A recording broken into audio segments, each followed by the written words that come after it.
All right, so on class Wednesday, we looked at our first example problem, and we went through our process of how we're going to solve these problems. We made up our mathematical model on the board, and then we graphed it over here on this board. And then what we didn't quite get to was showing what the final solution was. But I did say, right, what were the four possible places where you would find a solution for that problem? Not just on the boundaries. It's going to be at one of the intersection of the constraints. Okay, so let me try to quickly motivate that with a hypothetical solution, and then I want to go through the assignment that was due today. Okay, this is another reason why I'm doing completion grading. Then I can immediately give you the solution and see. You can immediately apply that feedback to your solution. You don't have to wait until you've seen whether or not I've marked it and what you've marked wrong. You can see what's going on immediately in class here.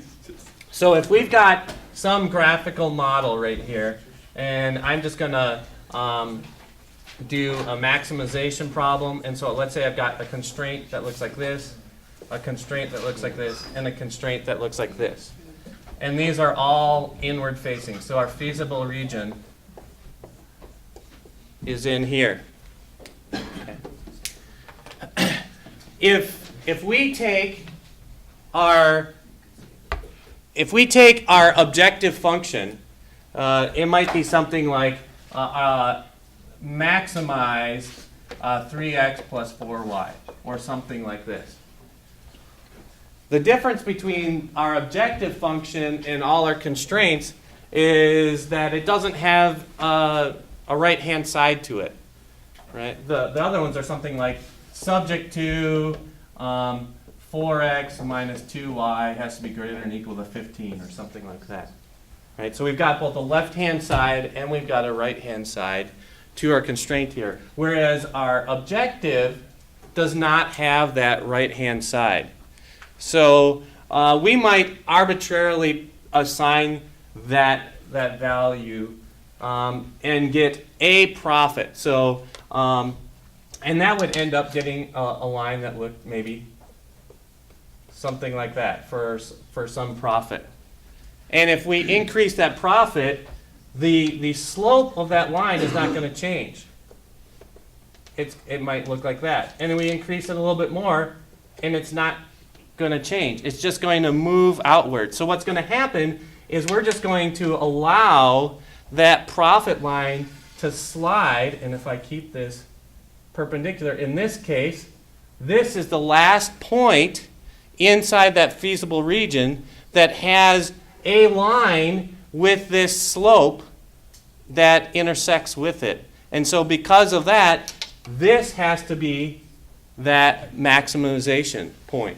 And that's the graphical justification. Obviously, it's not a mathematical proof, but that's the graphical justification for why this would be our solution for that particular one. And different objective functions are going to have different slopes of the objective function line. So some might be this, some might be like this, and they would slide out and they would go out this point.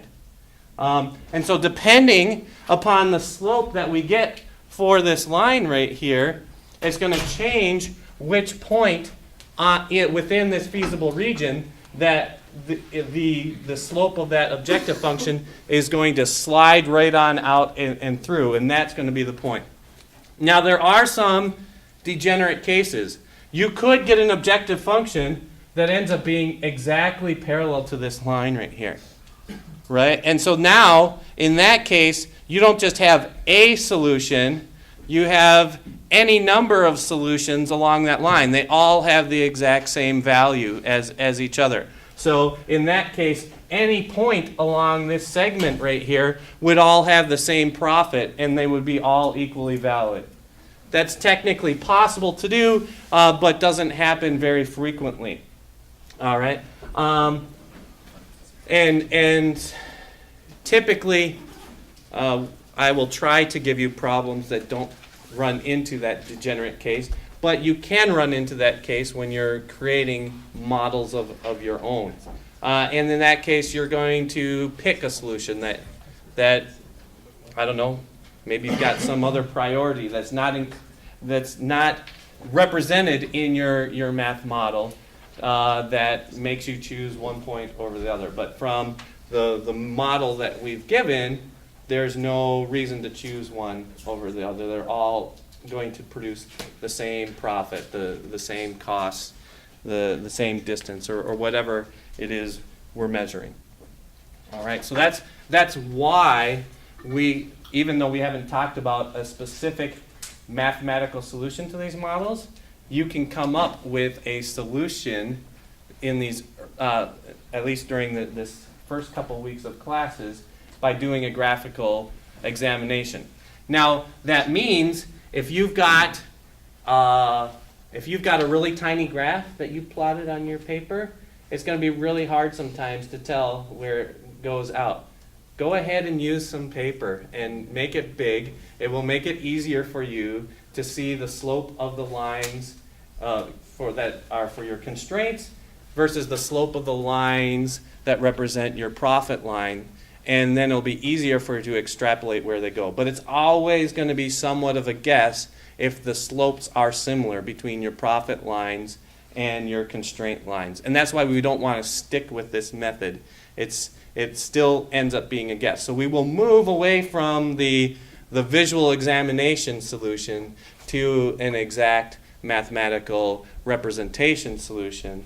But we want to make sure we understand why and visualize why this will work first. All right? Questions about that? Okay, so let's look at today's assignment. If you want to pull out the work that you did, that would be great.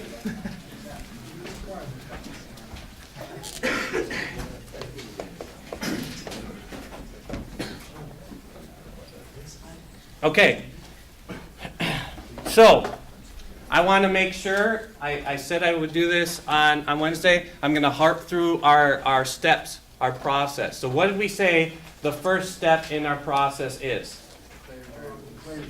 Declare your variables. We're looking at what we're trying to find an answer about. So what in this problem are the variables that we're trying to solve for?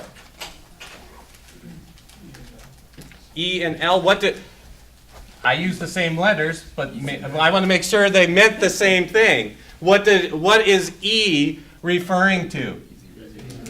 What about the easy riders? Okay, the number of easy riders to produce, okay?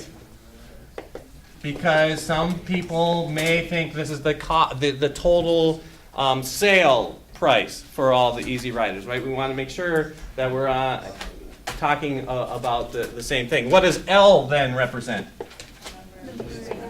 Lady sports. Lady sports. If I can spell. Sports. To produce. Okay. Are there any other variables? I don't see any either. So what is step 2? Okay, define our goal. What are we trying to do in this problem? Maximize profit. Okay, and I'll leave a little space here for the equation that represents our profit. Okay, and then what is step 3?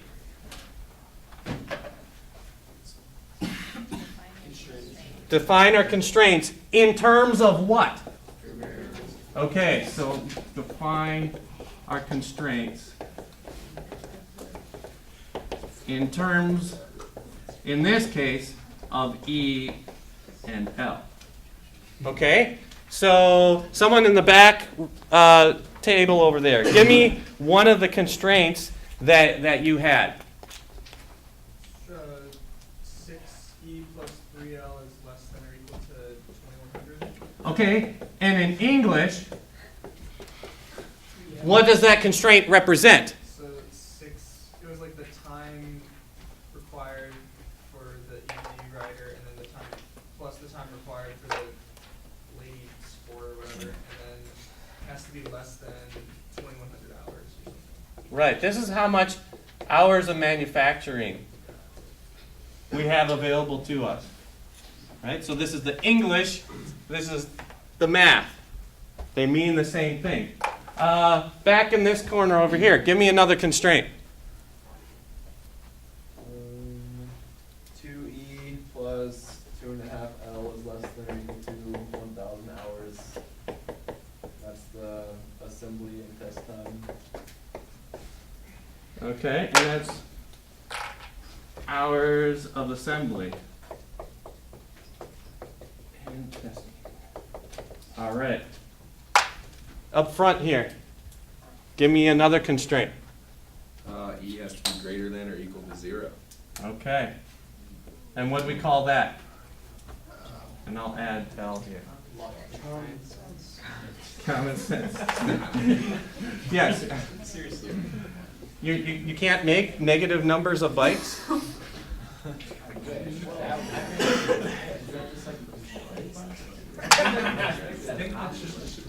All right. Right side over here. Give me another constraint. L has to be less than or equal to 280. Has to be less than or equal to 280. And what does this represent? That's the maximum amount of chassis, I think, that their supplier can Max get them. chassis for the lady sport, right? I think it's frame, so whatever. Chassis frame. Sure. Chassis, the dog. All right. Yeah. Okay. Isn't it 6E plus 3L? 6E plus 3L. Thank you, Daniel. Yes. I have it written here, and I just copied it wrong. Thank you. Very middle table. Can you give me another constraint?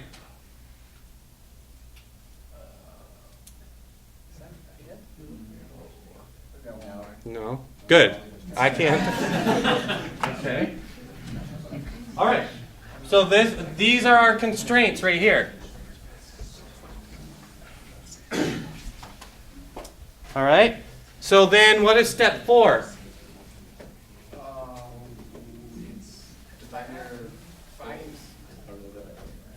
Specifically, yeah, we want to get this equation in place here, right? So 4 is equation for our goal. Sometimes a lot of people merge these together. Okay? So what is the equation going to be for this goal? Back in the middle.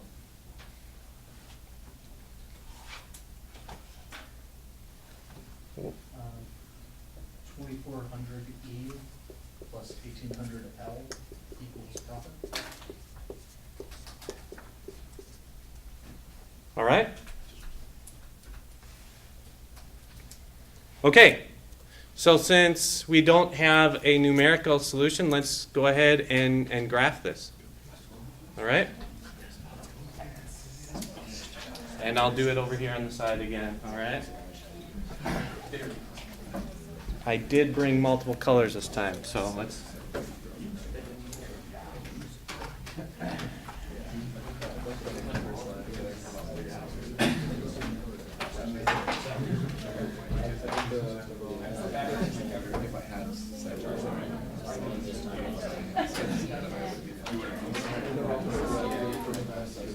Try to make straight lines here.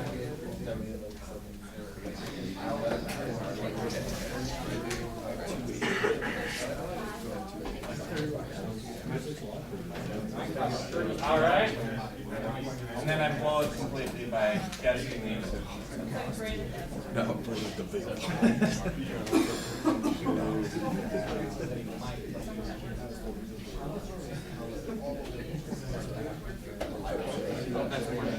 Okay, and I'm going to I would recommend that you don't do it freehand like I'm doing here, because that will definitely mess up your slope.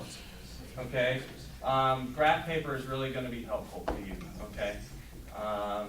Because it's a problem. And it's why upstairs in the other room I would project a graph onto the whiteboard in order to have fixed size lines for both dimensions. I don't have that possibility here, so we'll do it as close to freehand here on the board. I'll try to be accurate, but you will benefit from using graph paper. All right, I'm going to use units of 100 in both x and y dimensions here. So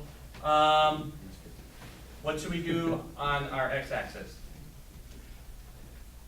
How many people want to do E on the x-axis? I heard lots of E's. Okay, I don't even remember if my notes had it. Okay, you might have to like look through your paper, turn it around to get the same shape. Okay. Okay. So make sure that you do the same process, and you'll see if it's right. Okay, so let's do our first constraint. 6e plus 3l is less than or equal to 2100. What do we say the easiest way to draw that line is? Yeah, we'll set each of the variables to 0. So let's do e equals 0 first. So we're doing somewhere along the L axis. So we have 6e plus 3l is less than or equal to 2100. If e is 0, that means that L has to be 700. So 1, 2, 3, 4, 5, 6, 7, right here. And if L is 0, 350. 1, 2, 3. All right.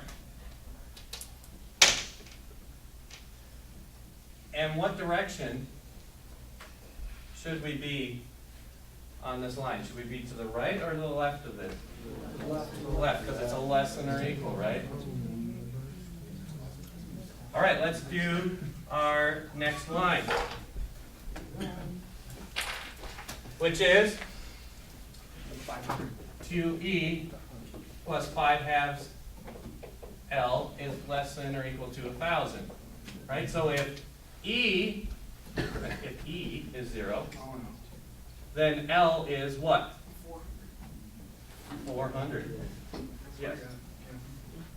1, 2, 3, 4. And if L is 0, then E is 500. So 5. Okay?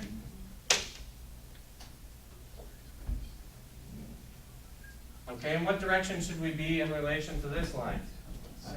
We should be to the left. It's still less than or equal here. Okay? And we have our third L is less than or well, that's not very visible.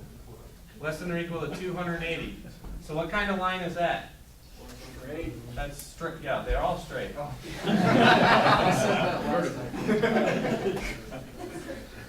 I also heard the correct answer. What was that? It's horizontal, right? And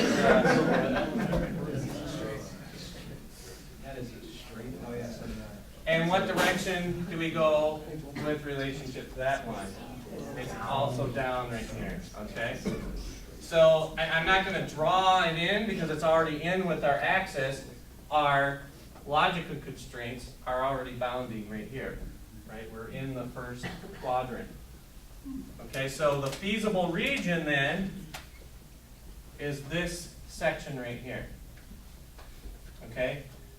Now we're going to maximize profit, so it's probably going to push outward in some direction. We need to figure out what that profit line is. Okay? So our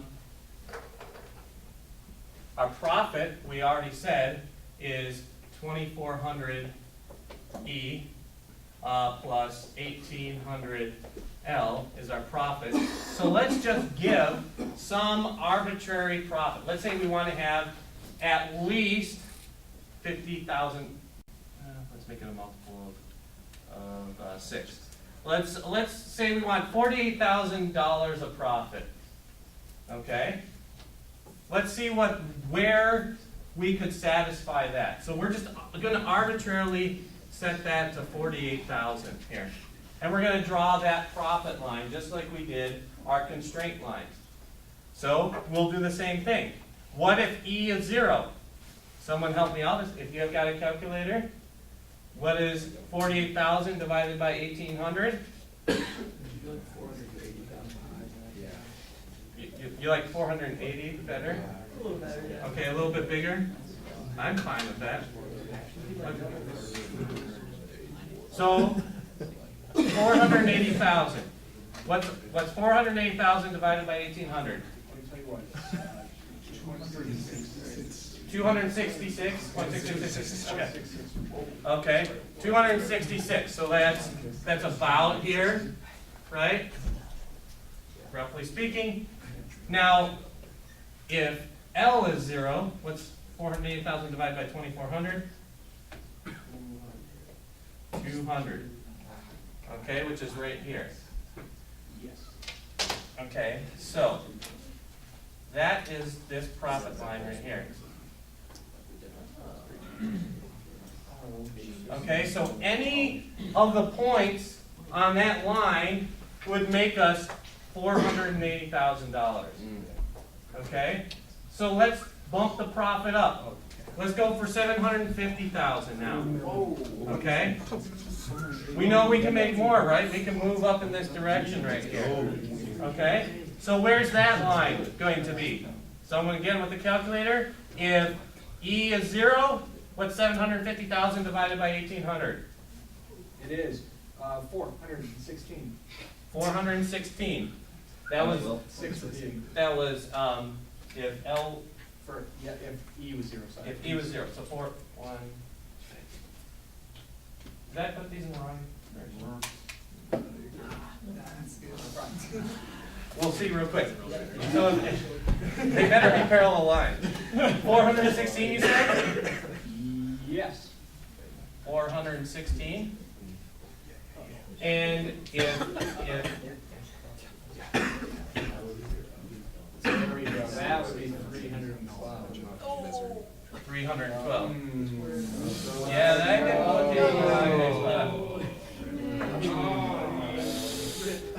This is a good check for you, right? Yeah. That if you draw two profit lines or whatever it is for objective, and they're not parallel, that's a problem, right? Because all we've done is change this constant. And so the slope shouldn't change just because we change this value. So if we go back here, this should have been 250 here and 200 down here.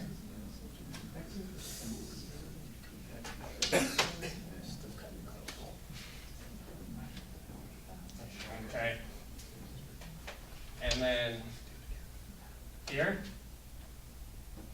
again, this is where it shows up that I'm doing it by hand and not doing it on graph paper because those are supposed to be parallel. Pretend they're parallel. Pretty close. All right? So we could keep going, but where is that going to go out of? Oh, there's Right here. This is the last point on the graph that is going to go out. Okay? So now we know that it's going out of our black constraint and our blue constraint right here. So now we just have to decide where those two lines intersect with each other. Okay? Because where they intersect is going to give us this exact point.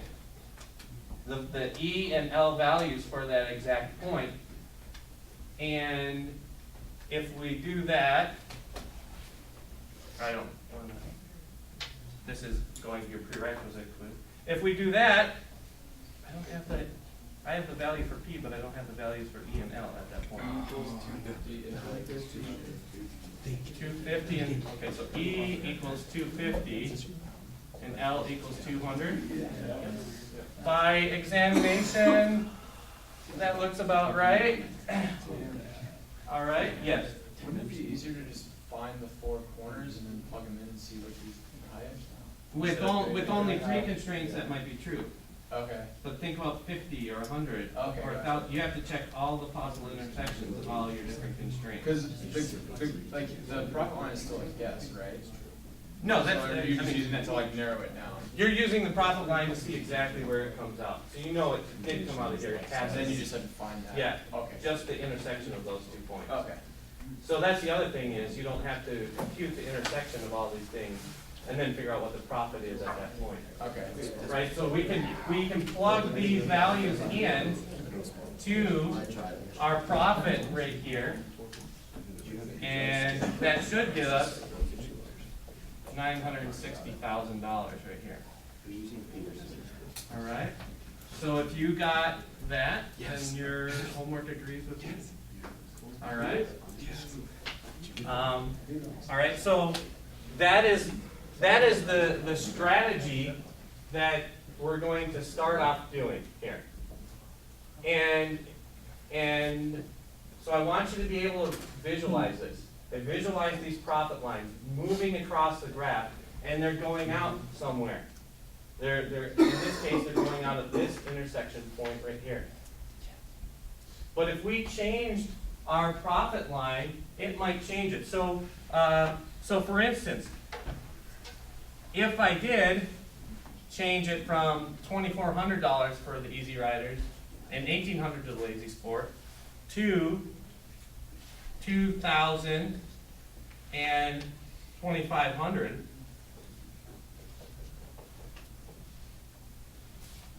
that would be just enough to be that degenerate case that I was talking about, and it would come out along this blue line right here.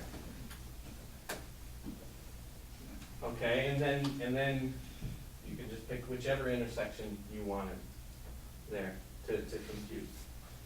All right. Now, doing these models is definitely allows us to say, oh, how do we maximize profit? That's obvious from the way we formulate it. But these models can also help us answer other questions that are related to that. So for instance, I've got a few written down here. We could answer the question, what happens if we get available to us more engine capacity? Which of these constraints is related to that?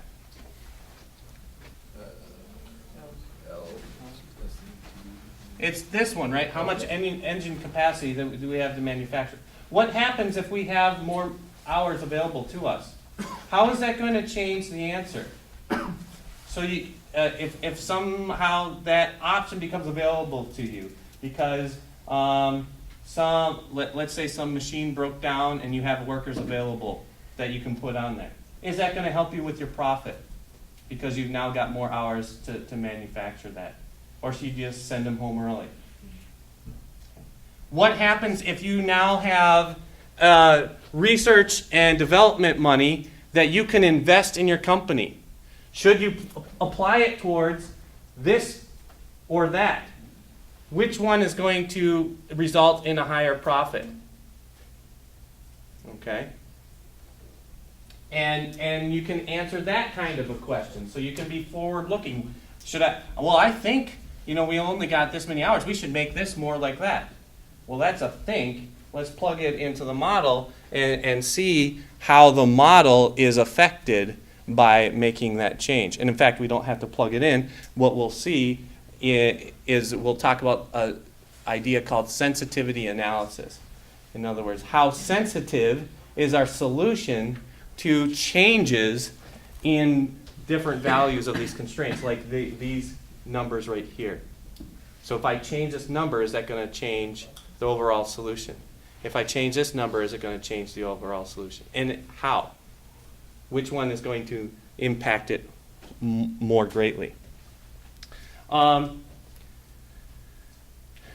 You can ask questions like, well, what happens if some investor says, we've been known for making easy riders. What are we doing making these lady sports? We need to have at least 500 easy riders in there. Well, we'd be able to see real quickly if we did that. How would that constraint be drawn on this board right here? if we had to have at least 500 easy riders. A vertical line where? Right here. And what direction? To the right. All right. This is infeasible. It's impossible to meet all of these constraints. So you could actually show some. Sorry, we can't do that. It's impossible to meet all these different constraints. Which ones are you going to relax in order to make this something that we can possibly do? Okay? This is easy for us to see graphically. It will be a lot harder when we introduce many more variables and many more constraints that they are conflictual with each other. Okay? This is called an infeasible problem. There's no solution. Okay? If, on the other hand, let's say we didn't take into account these two constraints right here. So all we had was that greater than or equal to 500 that I just put in here, and the less than or equal to 280 that's in very faint red right here. Okay? What would happen then? What would be the result? It's unbounded, and so our profit line would just keep going and going and going, right? It'd say make an infinite number of easy riders. That's going to give us our maximum profit, right? So so it's the opposite of infeasible. It's too feasible, right? It's unbounded. So we can see that we don't have enough constraints. We don't have a full picture because we know there's no such thing as an unbounded in real life solution. There are some constraints that we live in. Even if it's the laws of physics that we're operating under, there's something that's going to limit what we can and can't do with our solution. And it's not being represented properly if we only included those two constraints in the solution. So these models can help us understand what's going on and how to make managerial decisions about the future. This is a better way to invest our money than this because it's going to end up affecting the profit in the most significant way possible. All right. So these can be useful for that. All right. Questions about the homework then?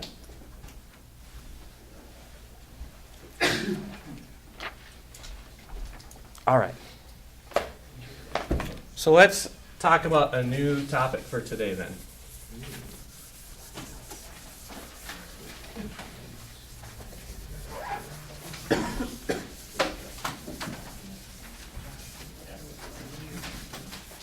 So we're going to talk about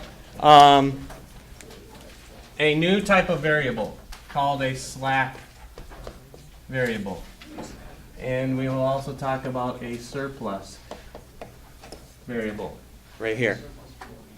Okay, so if we have a constraint, let's say the constraint is something like x has to be less than or equal to 1,000.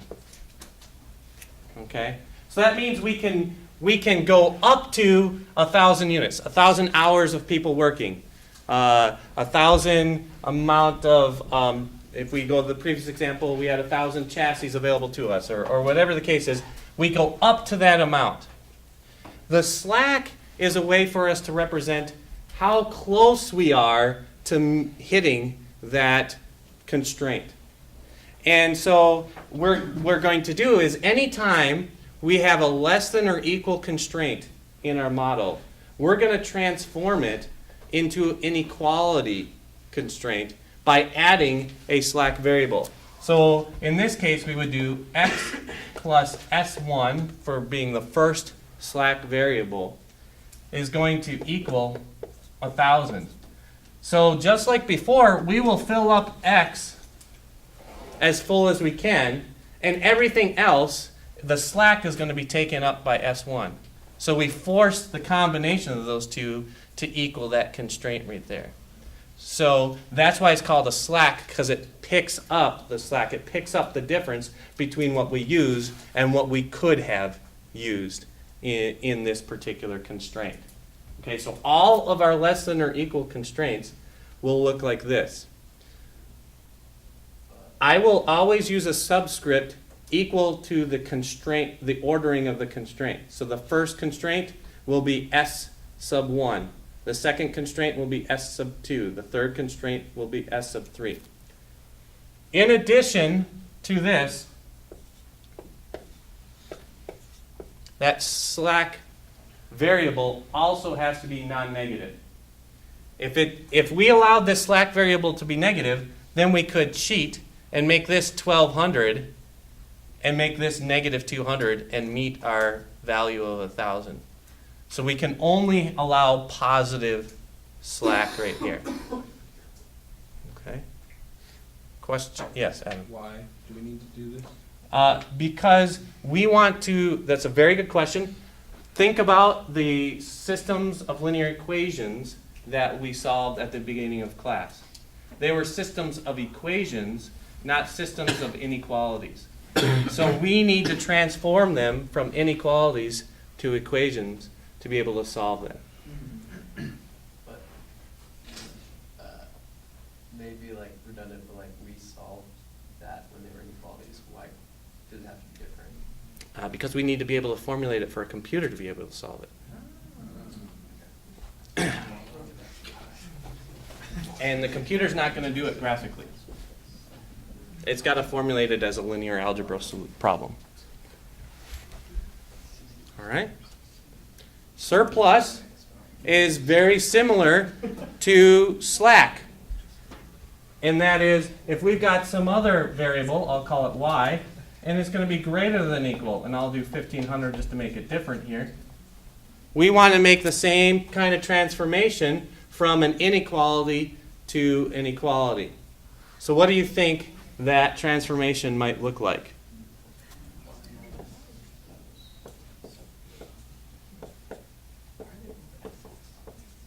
Slack and surplus. Turns out this is very important, that it is a minus. Okay? Because just like our slack variable needs to be positive, our surplus variables need to be positive. Okay? So these two should look very similar, right? All our other variables had that same kind of logical constraint. They all had to be non-negative. Okay? As far as our computer is concerned, when we get it to formulate, it doesn't see a difference between these slack and these surplus variables from the actual variables that they care about. They all must be non-negative. And so in order to do that, we subtract our surplus. So this is what we could have used up, but we only used up this much, and so this represents the surplus that we have available to us. Yes? Can you have a slack variable and a surplus variable in the same set of equations? Yes. If our constraint is an equality, but then they would both end up being 0. Okay. So you will always end up with either a slack or a surplus because you will only be using less than or equal or greater than or equal constraints. All right? Yes, Josh. What if you have like x plus y is less than 1,000? No, that's fine. That's x plus y is greater than 1,000, you said, right? Yeah. Then we would, what kind of inequality is this? A greater than? So does that engender slack or surplus? Surplus. And so we're going to add a surplus to this. Okay. Thank you.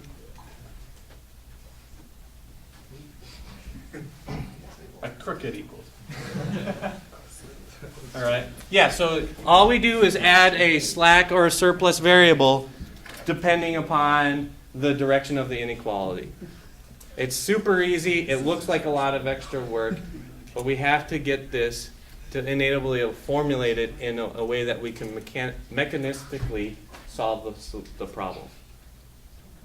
All right? And it turns out that we actually, a lot of times, want to know these values.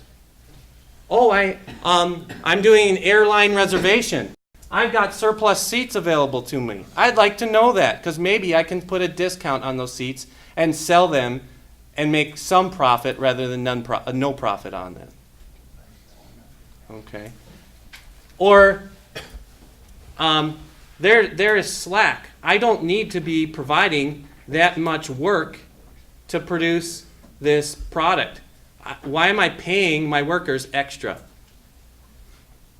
Maybe if I can lay off or transition a worker to another part of my factory, Another part of it. it's not going to affect the solution because we've got that slack in hours, and they can be more helpful to that other part of the company's profit.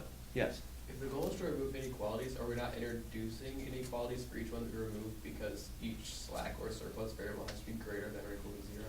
Correct. Yeah. So the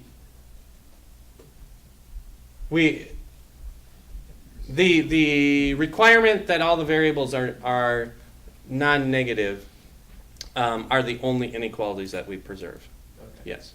And those have to do, our solution is going to assume that. Our solution strategy is going to assume, and so we're not going to represent to the computer the non-negativity of our variables. And our solution works primarily because the values have a non-negative nature to them.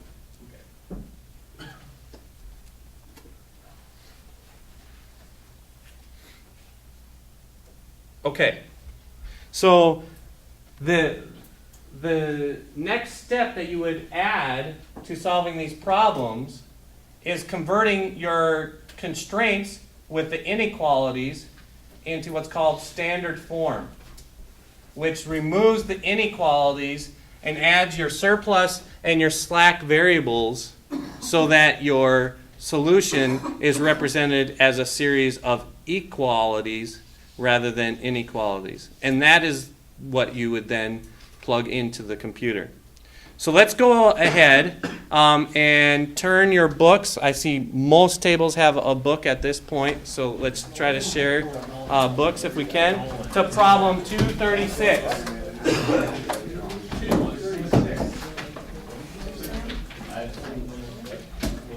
And what I'd like you to do is start off working together as a table and do the first 2 steps together.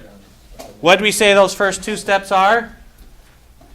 Define your variables. Defining variables and defining your goal. Okay? Come up with those 2 steps first here. Hey, what question are we doing? 236. Hey, hold on.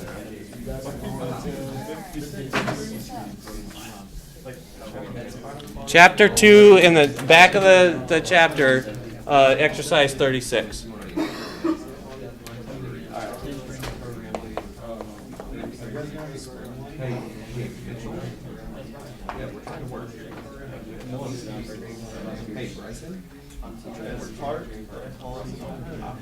Consolidated electronic complete problem solving. Management quality at least 8 training on at least 10 training. In addition, senior level management specified that at least 25 programs offer consolidated electronics uses an initial during the next quarter of the consultant 3 days of training time. Each program is to be 2,000 hours each training on problem solving based on the next quarter. Consultant had 84 days of training time available. Each program used to determine the number of hours and the number of training programs offered in order to minimize linear programming model.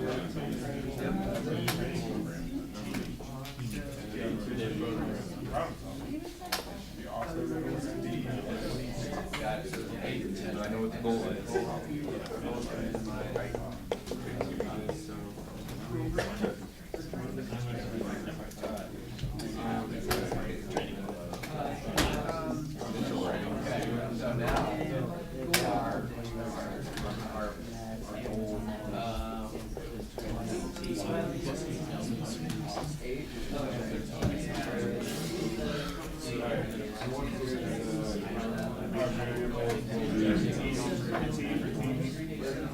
All right. I think most of you are there at this point. Let's go up here. What were the variables that you guys came up with? T and P. So what do they stand for? What about teaming? How many what? Okay, so this is important. The number of programs, not the number of hours.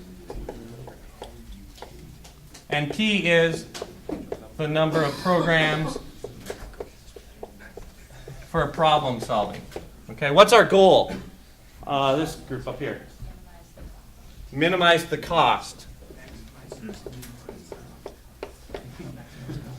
Okay, so let's work together then, since we're running out of time, what the constraints are. I don't know. This table over here, give me one of the constraints. T is greater than or equal to 8. And what does that represent? They need to do at least 8 team building. Okay. Up front here, what's another constraint that you guys noticed? P is greater than or equal to 10. Okay, so P greater than or equal to 10. And what does that represent? Project management. Problem solving, sorry. At least 10 problem-solving programs, okay? Back here in the corner, what was another constraint? T plus B must be greater than or equal to 25. And this means we have to have at least 25 total programs, right? Back in the corner over here.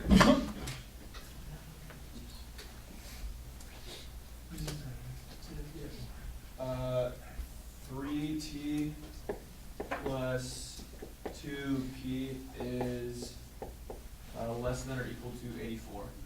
And what does that represent? That is the time it takes to complete each respective thing. You have 84 days. Yeah, you have 84 training days available to you. Any other constraints?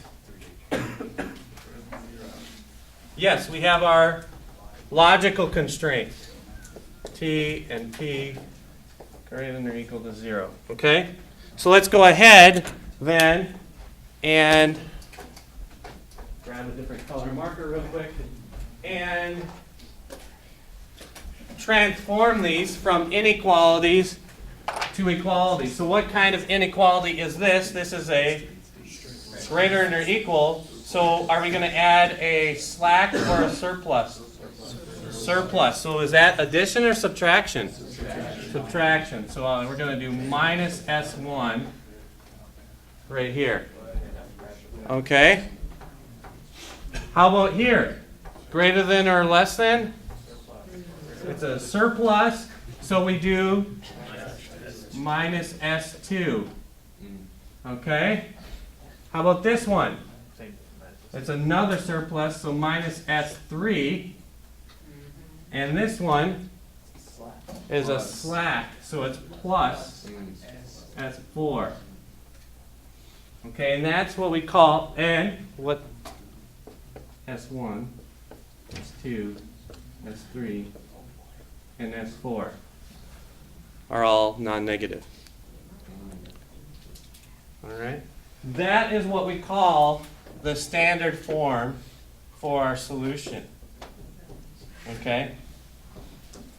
We will pick this up on Monday and see what we get for that. I forgot to write down what your homework is for Monday. Is it up on Moodle? Yeah, don't worry. It will be up on Moodle as soon as I get to my office. Okay? That's okay.